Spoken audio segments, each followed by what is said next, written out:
اللہ تبارک و تعالی نے ہمیں مسلمان پیدا کیا ہے تو ہمارا جو عقیدہ ہمیں سب سے زیادہ مضبوط اور طاقتور بنا دیتا ہے وہ عقیدہ توحید ہے۔ ہمارا یہ عقیدہ ہے کہ ہمارے حق میں ہمارے حال پہ جو بھی فیصلہ فرمائے گا وہ ہمارا رب ہی فرمائے گا۔ ہمارا یہ نظریہ ہے کہ ہماری زندگی ساری کی ساری ہمارے رب کے دست قدرت میں ہے۔ یہ وہ عقیدہ ہے جو انسان کو بہت ساری پریشانیوں سے، آزمائشوں سے، تکلیفوں سے محفوظ کر لیتا ہے۔ انسان طاقتور ہو جاتا ہے جب وہ سمجھتا ہے کہ سارا کچھ میرے رب کے دست قدرت میں ہے۔ پھر وہ کوئی تخریب نہیں کرتا، کوئی غلط رستہ اختیار نہیں کرتا، کوئی چور دروازہ اختیار نہیں کرتا، بلکہ وہ اپنے رب کی رضا پہ راضی رہنے کا عادی ہو جاتا ہے۔ اب اللہ تبارک و تعالیٰ نے ایک قانون بنایا ہے، اور قانون ہمیں رب کریم نے اس طرح سمجھایا ہے کہ یہ ضروری نہیں ہے کہ جو تم طلب کر رہے ہو یا جو تم چاہ رہے ہو وہی ہو، اور وہ ہو تو وہ تمہارے حق میں بہتر بھی ہو۔ چیز ہے جو انسان کے ذہنی سکون کے لیے، قلبی اطمینان کے لیے، دل کی ڈھارس کے لیے بہت ضروری ہے۔ کوئی ضروری ہے کہ جو ہم چاہ رہے ہوں وہ بالکل ٹھیک ہی ہو اور وہ ہمیں مل ہی جائے؟ یہ کوئی ضروری ہے؟ کبھی بھی اپنی زندگی میں اس طرح کی تڑپ نہ پیدا کریں، ورنہ آپ بے چین ہو جائیں گے۔ آپ کی زبان پر کئی شکوے آئیں گے، کئی شکایتیں آئیں گی، آپ بہت ساری جگہوں پہ نافرمانی والے جملے بول دیں گے معاذ اللہ۔ بس رب جو فیصلہ کرے اس پہ راضی رہنا سیکھیں۔ میں نے قرآن مجید کی آیت پڑھی ہے سورہ انبیاء میں سے، ذرا دیکھیے میرے رب کریم نے قانون کیا بیان کیا۔ فرما کل نفس ذائقۃ الموت، ہر جان نے موت کا ذائقہ چکھنا ہے۔ یہ پہلے یہ جملہ کہا اور اسی سے ملتا جلتا جملہ آخر میں کہا، اور درمیان میں کیا کہا؟ فرمایا کل نفس ذائقۃ الموت، ہر جان نے موت کا ذائقہ چکھنا ہے۔ وَنَبْلُوكُمْ بِالشَّرِّ وَالْخَيْرِ فِتْنَةً، فرمایا ہم تمہیں آزمائیں گے، بھلائی کے ذریعے بھی اور برائی کے ذریعے بھی ہم تمہیں آزمائیں گے۔ وَإِلَيْنَا تُرْجَعُونَ، اور تمہیں ہماری طرف ہی لوٹ کے آنا ہے۔ پہلے کہا ہر نفس نے موت کا ذائقہ چکھنا ہے، آخر میں فرمایا کہ تم ہماری طرف ہی لوٹ کے آؤ، اور بیچ میں کیا فرمایا؟ وَنَبْلُوكُمْ بِالشَّرِّ وَالْخَيْرِ فِتْنَةً، ہم تمہیں برائی کے ساتھ بھی آزمائیں گے، بھلائی کے ساتھ بھی آزمائیں گے، صحت دے کے بھی آزمائیں گے، بیماری دے کے بھی آزمائیں گے۔ نرا زوالی آزمائش نہیں ہوتا، عروج بھی آزمائش ہوتا ہے۔ نری بھوک کی آزمائش نہیں ہوتی، زیادہ پیسے بھی آزمائش ہوتے ہیں۔ انسان کے لیے صرف اس کا کمزور جسم ہی آزمائش نہیں ہوتا، اس کا طاقتور وجود بھی آزمائش ہوتا ہے۔ فرمایا ہم تمہیں آزمائیں گے، بس خیال رکھنا کہ وَإِلَيْنَا تُرْجَعُونَ، لوٹ کر تمہیں ہمارے پاس ہی آنا ہے۔ اور میرے نبی پاک صلی اللہ تعالی علیہ وآلہ وسلم ارشاد فرماتے ہیں رب جب کسی قوم سے محبت کرتا ہے تو انہیں آزمائش میں مبتلا کر دیتا ہے۔ پھر فرمایا اگر وہ اس پر صبر کریں، اللہ کی قضا پہ راضی رہیں، تو پھر اللہ بھی ان سے راضی ہو جاتا ہے، اور اگر وہ ناراضگی کا اظہار کریں کہ یہ مصیبت کیوں آئی تو پھر اللہ بھی ناراض ہو جاتا ہے۔ اللہ تبارک و تعالی ضرور آزمائے گا، خیر کے ساتھ بھی اور پریشانی کے ساتھ بھی۔ انسان پریشان اس وقت ہوتا ہے کہ جب وہ محنت کرتا ہے تو وہ کہتا ہے نتیجہ میری مرضی کا آنا چاہیے، یہ اس کا سب سے بڑا نقصان ہے۔ آپ رزلٹ کبھی اپنی مرضی کا نہ مانگیں، یہ دعوی ٹھیک نہیں۔ بہت سارے لوگوں کو جانتا ہوں جو کہتے ہیں میں بندہ بھی ٹھیک ہوں بھی دیانتدار، محنت بھی بڑی کرتا ہوں، توجہ بھی میری پوری ہے، پر پھر بھی معاملہ صحیح کیوں نہیں ہوتے؟ تو میں کہتا ہوں پہلی باتیں ساری ٹھیک تھیں، آخری والی غلط ہے۔ اس لیے کہ محنت آپ کریں ساری، پر بندے نے رہنا تو بندہ ہی ہے نا۔ ساری محنت کر کے آپ کبھی اس نقطے کو سمجھ جائیں نا کہ 950 سال نبیوں نے تبلیغ کی، ہزار سال انبیاء نے تبلیغ کی، انبیاء نے رب کے تربیت یافتہ لوگوں نے تبلیغ کی، 2 لوگوں نے کلمہ پڑھا، 4 لوگوں نے کلمہ پڑھا، لیکن میں آپ کو دیانتداری سے بتاتا ہوں کہ وہ کامیاب ہو کے گئے دنیا سے۔ انبیاء کامیاب ہوئے، کیوں؟ اس لیے کہ رب نے انہیں کہا تھا جا کے پیغام دینا ہے، یہ نہیں کہا تھا کہ بندوں کا بدلنا بھی ضروری ہے۔ ہمارے بچے پتہ کیا کرتے ہیں؟ وہ فٹافٹ نہ پریشان ہو جاتے ہیں۔ نبیوں کے ذمہ تبلیغ کرنا ہے، یہ ان کا ذمہ نہیں کہ لوگ ضروری کلمہ پڑھیں۔ ہدایت تو رب کریم کے دستے قدرت میں۔ انبیاء خلوص سے، للہیت سے جد و جہد کرتے رہے، لیکن انہوں نے یہ نہیں کہا کہ مالک اتنی محنت کی ہے بندے ٹھیک ہی نہیں ہوتے، یہ نہیں کہا انہوں نے، اس لیے کہ جو ان کی ڈیوٹی تھی انہوں نے ڈیوٹی صحیح کی۔ ہم نے اپنی ڈیوٹی کرنی ہے۔ پریشان اس وقت ہوتے ہیں جب نتیجہ اپنی مرضی کا مانگتے ہیں، نتیجہ نہ اپنی مرضی کا مانگے، رزلٹ نہ اپنی مرضی کا مانگے۔ وہ جناب پیر صاحب میں فلانا وظیفہ بھی پڑھتا ہوں، فلانا وظیفہ بھی پڑھتا ہوں، فلانا وظیفہ بھی پڑھتا ہوں، دل نہیں صاف ہوتا، تو میں نے کہا یہ تو اللہ نہیں کر رہے ہیں۔ آپ ڈیوٹی کریں، آپ کام کریں جو آپ کے ذمے لگایا گیا ہے، اس میں وہ قضا نہ کریں آپ، باقی اللہ تعالیٰ کرم نوازی فرمائے گا۔ دیکھیں ایک بادشاہ تھا، اس کی سلطنت میں نا وہ قوم بنانا چاہتا تھا۔ ہمارے بادشاہ، ہمارے حکمران قومیں نہیں بناتے، لوگوں کو اپنے حق میں قائل کرتے ہیں۔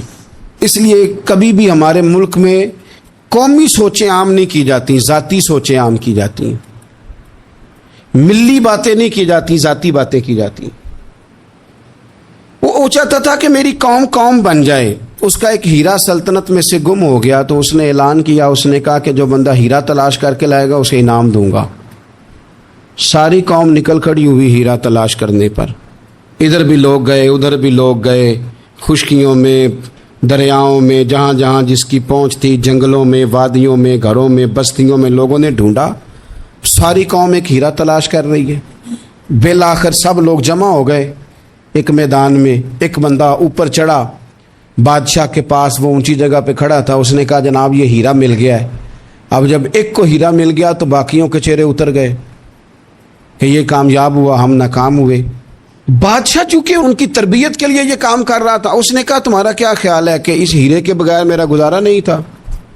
کہ تمہارا کیا خیال ہے کہ ہیرا میری سلطنت سے نکل گیا تو مجھے زوال آ جائے گا؟ اس نے کہا یہ تو ایک ہیرا ہے۔ اٹھا کے پھینکا، دیوار کے ساتھ لگا، ہیرا ٹوٹ گیا۔ اس نے لوگوں سے کہا تمہارے چہرے اترے ہوئے ہیں، میں تمہیں ایک بات سمجھانا چاہتا ہوں، ہیرا ایک ہی تھا، ایک ہی بندے کو ملنا تھا۔ میں نے انعام کا اعلان تو یہ کیا تھا نا کہ جو ہیرا ڈھونڈ کے لائے گا اسے انعام دوں گا، لیکن اب میں تمہیں بتاتا ہوں کہ میں تم سب کو انعام دوں گا، اس لیے کہ ہیرا ایک تھا، ملنا ایک کو ہی تھا، سب کو مل سکتا نہیں، لیکن انعام اس لیے سب کو دوں گا کہ ہیرا ڈھونڈنے پر انعام نہیں دے رہا، میں کوشش کرنے پہ انعام دے رہا ہوں کہ تم نے کوشش تو کی، تم نکلے تو صحیح، جد و جہد تو کی۔ کچھ لوگ کہتے ہیں کہ ہمیں ہیرا مل بھی جائے، اور خدا کے بندے ہیرا ایک ہے، ہیرا ملنا کمال نہیں، محنت کرنا کمال ہے۔ ہم نہ تیار نہیں ہوتے۔ اللہ فرماتے ہیں میں نے آزمانا ہے، میں نے آزمانا ہے، تم نے سفر جاری رکھنا ہے، لیکن یہ ضرور یاد رکھنا کہ وَإِلَيْنَا تُرْجَعُونَ، لوٹ کے تمہیں میرے پاس ہی آنا ہے، تم نے لوٹ کے ادھر آنا ہے، اس بات کو ذہن میں رکھنا۔ حضرت عبداللہ بن عباس رضی اللہ تعالیٰ عنہ اس حدیث کے راوی ہیں، المعجم الکبیر کی یہ حدیث ہے۔ اللہ کے پیارے رسول صلی اللہ تعالیٰ علیہ وسلم ارشاد فرماتے ہیں کہ جس بندے کو 4 چیزیں مل گئی نا، اسے اللہ تعالیٰ نے دنیا اور آخرت کی بھلائیاں عطا فرما دی۔ 4 چیزیں جس شخص کو نصیب ہو گئی۔ یا رسول اللہ کون سی؟ حضور فرماتے ہیں جس کو شکر کرنے والا دل مل گیا، اور کریم محبوب فرماتے ہیں جسے اللہ تعالیٰ کا ذکر کرنے والی زبان مل گئی، اور حضور فرماتے ہیں جسے مصیبت پر صبر کرنے والا بدن مل گیا، اور جسے ایسی بیوی مل گئی جو نہ اس کے مال میں خیانت کرے گی، نہ اس کی عزت میں خیانت کرے گی۔ جسے یہ 4 چیزیں مل گئیں وہ خوش نصیب ہے، دنیا بھی بن گئی، آخرت بھی بن گئی۔ کامیابی صبر آ جانے کا نام ہے، کامیابی شکر حاصل ہو جانے کا نام ہے۔ کامیابی میرے عزیز یاد رکھ لے کہ انسان اللہ کے ذکر میں لگ جائے تو اس کا نام ہے کامیابی۔ ہم نے کس کو سمجھ لیا؟ اپنی زندگی میں ایک تو محنت کریں، نتیجہ اللہ پہ۔ دوسری بات، امیدیں ذرا چھوٹی وابستہ کریں، لمبی نہ بنائیں۔ ایک ہے منصوبہ سازی کرنا مستقبل کی، وہ غلط نہیں۔ میرے نبی پاک علیہ السلام کا فرمان کاش کبھی ہم سمجھ جائیں۔ حضور نے ایک دن صحابہ سے فرمایا تھا حیا کرو، کہا صحابہ سے، سمجھایا ہمیں، فرمایا حیا کرو۔ یا رسول اللہ کس بات سے؟ فرمایا وہ والا مال کماتے ہو جو کھا ہی نہیں سکتے، اور وہ والے مکانات بناتے ہو جن میں تم رہ ہی نہیں سکتے، اور ان چیزوں کا سوال کرتے ہو جن کی تمہیں ضرورت ہی نہیں۔ اتنے لمبے محلات، اتنا لمبا چوڑا مال، اتنا لمبا چوڑا پیسہ، اتنی لمبی امیدیں، اتنی لمبی داستانیں، انسان کمزور ہو جاتا ہے، ساری زندگی حساب کتاب میں بیت جاتی ہے۔ دیکھیں نا، حضور علیہ السلام نے فرمایا یہ جو غریب لوگ ہیں نا، یہ مالداروں سے 50,000 سال پہلے جنت میں داخل ہو جائیں گے۔ کیوں؟ اس لیے کہ جس کے بیگ زیادہ ہوتے ہیں نا، ایئرپورٹ پہ پھنس جاتا ہے، الجھ جاتا ہے، وہ کبھی ایک آیا، دوسرا نہیں آیا، تیسرا نہیں آیا، چوتھا نہیں آیا۔ اور جو ہینڈ کیری والے ہوتے ہیں نا، 2 جوڑے، وہ تو بس جناب سب سے پہلے وہی نکلتے ہیں، اور ان کی گاڑی بھی کسی رش میں نہیں الجھتی، گھر وقت پہ پہنچ جاتے ہیں، مال تھوڑا تو حساب بھی تھوڑا۔ تو ہم نا لمبی امیدوں کے چکر میں اس لیے پریشان ہے۔ رب کہتا ہے وَإِلَيْنَا تُرْجَعُونَ، تم نے اپنے گھر واپس آنا ہے، تم نے ادھر لوٹنا ہے، تم اتنے لمبے چوڑے معاملات کا شکار نہ ہو جانا۔ تیسری بات جس کو آپ ضرور سمجھیں گے اور اس پر آپ غور کریں گے، بندوں پر اعتماد کرنا چھوڑ دیں، اللہ پر اعتماد کریں۔ ایک اعتماد ہے اللہ کے نیک بندوں کا، دعاؤں کا اعتماد، نسبتوں کا اعتماد، اس کی بات نہیں کر رہا میں، دنیا داروں، سیٹھوں، نوابوں، جاگیرداروں پر اعتماد کی بات کر رہا ہوں۔ اعتماد خلق چھوڑ دیں، اعتماد خالق کریں۔ بندوں پر بھروسہ نہیں، بھروسہ اللہ کی ذات پر۔ جو بندہ رب کی ذات پر بھروسہ کرتا ہے مضبوط ہو جاتا ہے، طاقتور ہو جاتا ہے، کمزور نہیں پڑتا۔ یہ ضروری نہیں کہ آپ کے دوست مخلص نہیں تھے تو اس لیے آپ کا کام نہیں ہو سکا، یہ ضروری نہیں ہوتا۔ ہو سکتا ہے آپ کے دوست پورے مخلص ہوں، تعاون بھی پورا کرنے کو تیار ہوں، پر رب کریم کا ارادہ قدرتی نہ ہو کہ آپ کا کام ہو۔ کیا کر لیں گے آپ کے احباب، آپ کے دوست کیا کر لیں گے؟ اللہ کا ارادہ قدرتی نہیں۔ شاید اسی لیے کسی درویش نے کہا تھا کہ خوش نصیب وہ ہے جو اپنے نصیب پہ راضی ہے۔ وہ شاید زیادہ نصیب والا ہے جو اپنے نصیب پہ خوش ہو گیا۔ عزیز دوست، چیزوں کو سمجھ لیں اور اچھی طرح سے آپ سمجھ لیں کہ ہو سکتا ہے کہ آپ کے دوست آپ کو پورا کندھا دینا چاہ رہے تھے، وہ تیار تھے، پر اس وقت آپ کا نصیب ہی کچھ اور تھا۔ آپ ان خزانوں پر زیادہ توجہ کریں جو خزانے رب کے پاس ہیں۔ ہمیں اپنے تعلقات پر بڑا بھروسہ ہوتا ہے، ہمیں بڑا پتہ ہوتا ہے اتنے لوگوں سے میرا جرانہ ہے، فلانے سے میرے دوستی ہے۔ اور بھائی یہ سارے کام تب ہوں گے جب رب چاہے گا۔ بہترین ڈاکٹر کے پاس جا کے دوا کھا لے میرے عزیز، شفا تبھی ہوگی جب میرا اللہ چاہے گا۔ سارے ٹیسٹ کر لیے ہیں ڈاکٹر نے مریض کے، ساری رپورٹیں آ گئی ہیں، ہر چیز ٹھیک ہے، لیکن نہ وہ کھا پاتا ہے، نہ وہ سو پاتا ہے، نہ وہ چل پاتا ہے، نہ وہ ہنس پاتا ہے۔ اس نے پوری دنیا جہاں تک اس کی دوڑ تھی اس نے لگا لی، لیکن لازمی نتیجہ یہ نکلتا ہے کہ اسے کہنا پڑتا ہے کہ ہوگا وہی جو میرا رب چاہے گا۔ اس لیے جو خزانے میری جیب میں، آپ کی جیب میں ہیں، جو تعلقات ہمارے ہیں، ان تعلقات پر بھروسہ نہ کرو، بلکہ وہ خزانے جو اللہ کے پاس ہیں ان پر بھروسہ کریں، آپ مضبوط ہو جائیں گے۔ داتا گنج بخش علی اجویری قربان جائیں، گنج بخش فیض عالم مظہر نور نا کی سارا پیر کامل اور کامل آرا رہنما۔ اس ملک کے وطن عزیز کا جو لوگ حسن ہے نا، ان میں بڑے بڑے تارے ہیں، پر اس وطن کا جو چاند ہے وہ داتا گنج بخش علی اجویری ہے۔ داتا صاحب چاند ہے میرے وطن کا، اس وطن میں جو چمکے گا وہ داتا علی اجویری سے فیض لے کے چمکے گا۔ یہ کمال ہے۔ وہ کہتے ہیں کہ علاقے میں قحط پڑ گیا تھا، گندم کا ایک دانہ لوگوں کو میسر نہیں تھا، بارش نہیں ہوئی، سالوں بیت گئے، لوگ بڑے پریشان تھے، بڑی آزمائش میں تھے۔ ہر بندہ تکلیف میں تھا. بازار میں لوگ آتے تھے تو سہمے سہمے سے، ڈرے ڈرے سے، پریشان پریشان سے. قحط ہے، آزمائش ہے، مجبوری ہے، جانور بھوکوں مر رہے ہیں.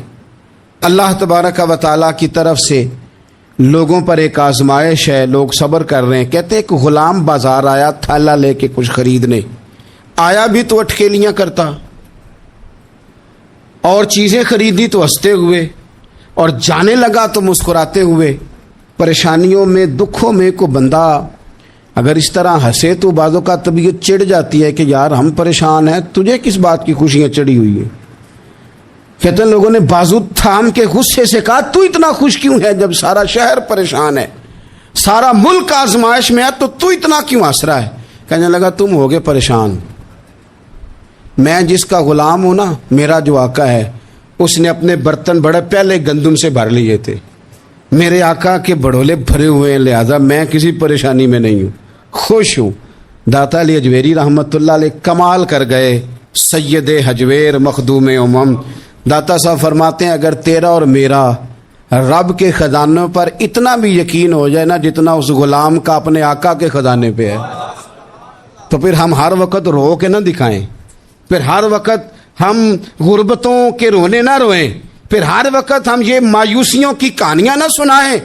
لوگ اگر کہیں کہ بڑے دکھ ہیں، بڑی آزمائش ہے، بڑی پریشانی ہے، دنیا بڑی تکلیف میں، بیماریاں آ گئیں، آفتیں آ گئیں، تو بندہ مومن ہنس کے کہتا ہے تم پریشان ہوگے، ہم تو جس رب کے ماننے والے ہیں اس کے خزانے بھرے ہوئے ہیں. اور ہمارا رب عطا کرتا ہے تو پھر اپنے کرم سے اس طرح عطا کرتا ہے کہ وَيَرْزُقْهُ مِنْ حَيْثُ لَا يَحْتَسِبُ. وہ کہتے ہیں میں اتنا دوں گا اور وہاں سے دوں گا کہ تجھے خبر بھی نہیں ہوگی، میں تجھے وہاں سے دوں گا کہ تُو نے کبھی سوچا بھی نہیں ہوگا. آپ اگر چاہتے ہیں کہ زندگی سکون میں آ جائے، سکون میں، تو لوگوں کی جیبوں پہ نظر چھوڑ دیں، رب کے خزانوں پہ نگاہ جمائیں. اتنا نوازتا ہے، اتنا نوازتا ہے، اتنا نوازتا ہے کہ انسان حیران ہو جاتا ہے کہ مجھے اتنا بھی مل سکتا ہے. ایک بات یہ میرے عزیز کہ اپنی زندگی میں نا دعووں سے بچیں، دعووں سے بچیں. لفظوں اور عمل اور اٹھنے بیٹھنے، اس میں کسی بھی قسم کے تکبر سے اپنے آپ کو بچائیں.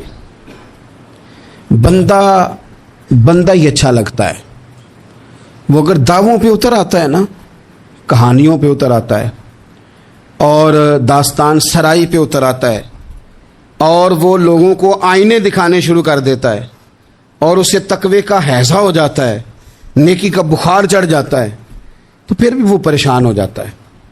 اس لیے کہ جب انسان پرہیزگاری کی اینک لگا لے تو اسے باقی سارے لوگ گناہگار نظر آتے ہیں.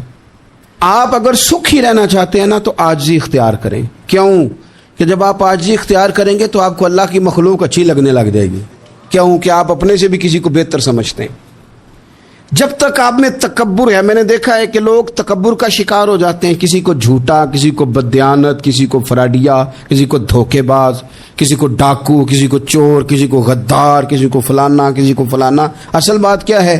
اصل بات یہ ہے کہ اس شخص کے دماغ کے اندر تکبر کا سودا سما گیا، یہ کسی چکر میں پڑ گیا ہے، اس کو ہیضہ ہو گیا ہے پرہیزگاری کا. یہ سمجھنے لگے کہ جو میں سوچتا ہوں وہ صرف وہی ٹھیک ہے.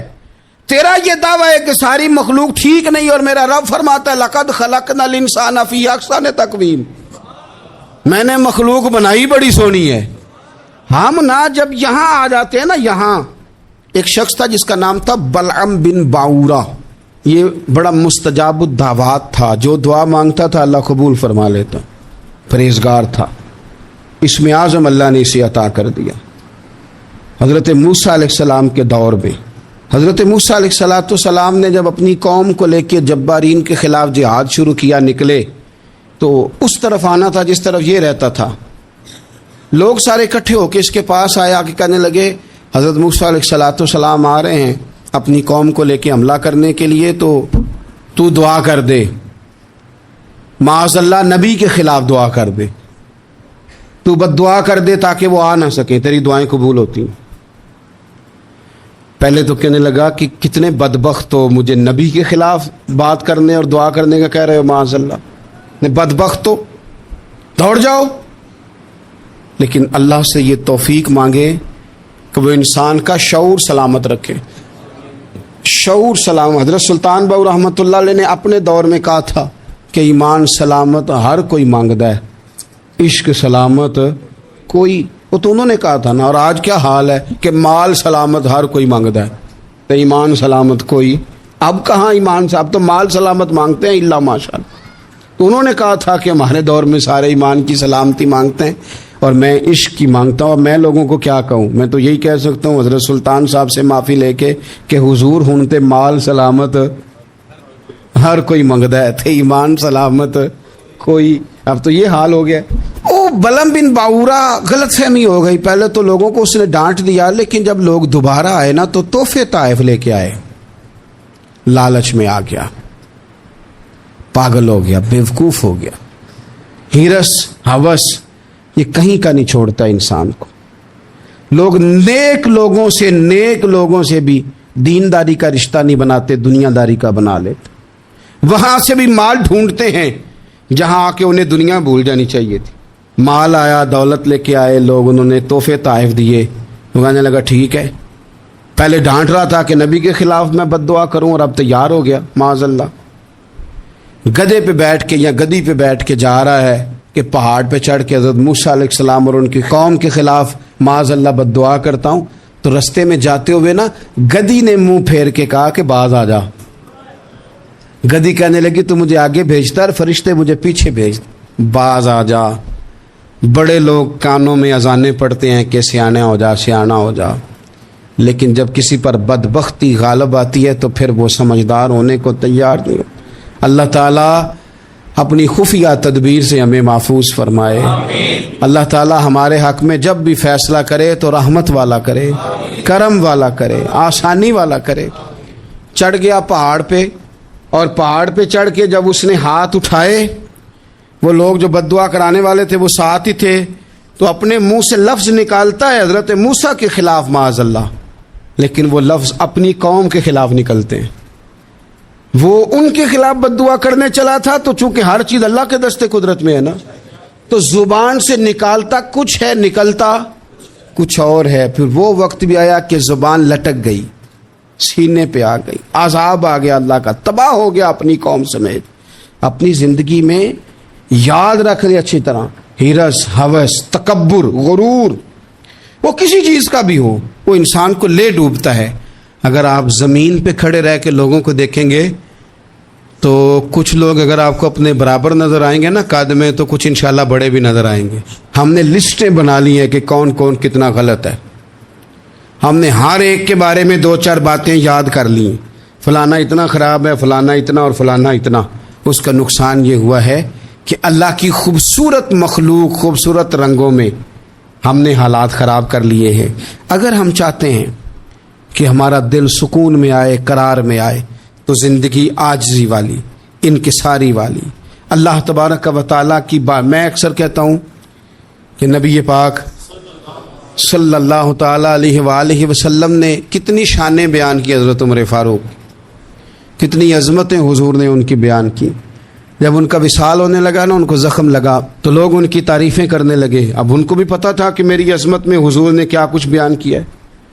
لوگ ان کی تعریف کرنے لگے، امیر المومنین آپ کو یہ کمال حاصل ہے۔ تو حضرت عمر فرمانے لگے دعا کرو بس میری نیکی اور بدیاں برابر ہو جائیں، نیکیاں اور بدیاں برابر ہو جائیں، میں کسی درجے کا خواہش مند نہیں، بس یہ چاہتا ہوں کہ یہ عاجزی کا حسن دیکھیں، انکساری کا یہ درجہ دیکھیں۔ فرماتے ہیں بس یار معافی دے دے نا، وہ معاف کر دے، پھر تو بات بن گئی۔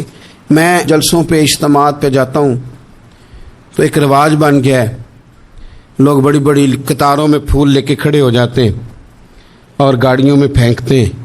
تو میں اپنے سنگیوں سے کہتا ہوں کہ اگر تو قیامت میں بھی ایک پھول مل گیا نا تو پھر تو یہ سارے استقبال کام آ گئے، اور اگر وہاں کھڑا کر لیا گیا نا، صحیح حدیث میں حضور نے فرمایا ہے کہ کچھ سوالوں کے لیے بندے کو محشر کے میدان میں کھڑا کر لیا جائے گا۔ ان سوالوں میں سے ایک سوال یہ بھی ہوگا کہ بتا